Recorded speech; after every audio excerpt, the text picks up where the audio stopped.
Hey there, Minecraft fans, it's Collins. We got episode 2 of our Practical Mechanism. We're going to do 4 times ore processing. Welcome back. In the last video, we set up this mechanism 3 times ore processing, or tripling. So if you haven't caught that video, make sure to check it out. And there will be a link available. So now, one more thing before we move on to that. If you looked at the mechanism pump, this electric pump, it has specific inputs and outputs. So it has this like block on the side and this block on the top. You have to put energy in from the side and you have to pump water out the top. So like when we set this up over here, there's actually energy conduit in the back, and the water is just going straight into the electrolytic separator so we can get hydrogen and oxygen. So let's move on to ore quadrupling. Hopefully you haven't stuck every single piece of ore in your ore tripling system, because we're going to build ore quadrupling. So make sure to use that to just process enough to get all of the stuff we need to make ore quadrupling. And in case you guys were wondering, I have some command blocks that I set up when I do tutorials in creative mode to keep the rain from falling while I'm doing videos and to keep it daytime. So that's what that is, and you'll see some messages every once in a while. So here's some of the things that we're going to need to do to move from ore tripling to ore quadrupling. We need to build a salination plant, and that's built with solar evaporation. So there's one solar evaporation controller, there's some solar evaporation valves. I recommend just making 4 of them. And then to make the smallest one, on top of these, you're going to need solar evaporation blocks, and I recommend just build 31. That'll make the smallest one. And then we're going to introduce this chemical injection chamber, which we're going to turn into the factory version. And then there's a chemical infuser, and we need another one of these electrolytic separators.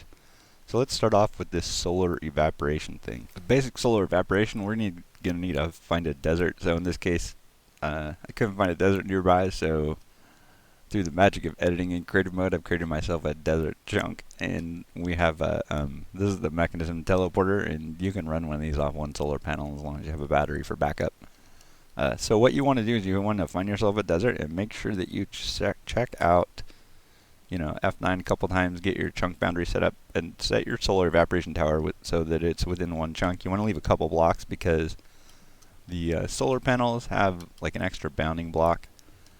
And then also you're going to need a couple blocks to get your piping and everything set up. And then what we want to do is we want to build the basic one, because you don't want to waste a ton. These things take a ton of copper. It's 8 copper for each block.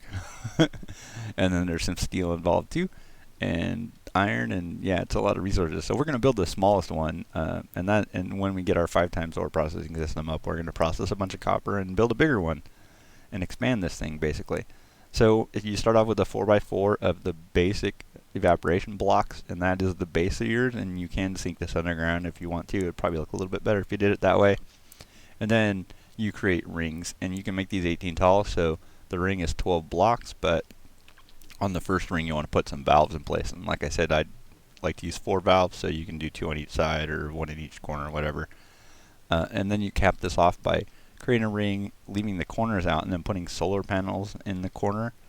And you can't actually tap the energy off of these solar panels because they only have one output, and it's going into the solar evaporation tower. So it's used for that, and you put the solar evaporation controller in the top too. So this is a basic setup. I don't even think it matters which way you position the solar panels as long as they're pointing into one of these blocks. And if you get this structure right, you get these little red sparklies, and that means it's working. So what we want to do is we want to feed water into this, and you saw the mechanism pumps earlier, so I'm showing you some of the other options we have. This is EnderIO Reservoir. I like it because it's cleaner and I don't have to worry about water running everywhere if a block breaks or something like that. And some of you guys might be familiar with other ways to do things. So thermal expansions, aqueous accumulator, you just build one of these, and each of these orange squares is output, so you can just butt it right up against your valve and put water on some sides and it'll automatically eject in there. If you build a really tall evaporation tower and you're using thermal expansion or EnderIO, you may run out of water output, so you can build like 2 aqueous accumulators, 2 reservoirs next to each other, and feed them both into separate valves. If you have this pressure pipes mod installed, this infinite water source actually puts out an unlimited amount of water, and the way to get unlimited amounts of water is to use the pressure pipes mod. So there's a pressure pipe, and I don't even think we need the pipe. I think you would just need an output and an input, but the input needs a redstone signal, so you have to have this red on, and I believe that this would be unlimited water flow. And then we looked at the Magneticraft. This infinite water block also outputs directly into adjacent inventories, so you can put one right up next to your valve, or you can use some pipes to feed it into that. So that's a couple different options to get water. It depends on what you like best and what works best with your mod, but yeah, personal preferences and stuff like that. And then this desert, you may not find a desert close to your base. You may not want to build your ore processing in the desert, so we need a way to get our brine set back, and the easiest way to do is just create an ender tank. Most people have ender chests in their mod. If not, the thermal expansion tesseract works, and here's a dimensional transceiver from EnderIO, but the dimensional transceiver is going to need power to transmit fluids. So there's a few options to get brine back into our system, but we're going to create brine in here. So once you feed water into this thing and you get some power going into here, you'll see some brine, and right now the brine's going into the ender tank and being stored at our base. And we're just using the mechanism IO. And if you use the mechanism mechanical pipes, which is the water pipes, you have to set this to output in order to get stuff to come out, but you do not have to set these to input. I've only done that so you guys see what it looks like. But I have a couple valves being fed into my ender tank, and that's going to go back to my base. And then we'll go back to the base and take a look at... Here's our ender tank coming in from the desert. You saw, I don't know if you noticed or not, we had a chunk loader, a spot loader in the desert. So make sure that you're chunk loaded when you're setting up your salination plant in the desert if it's far away from you.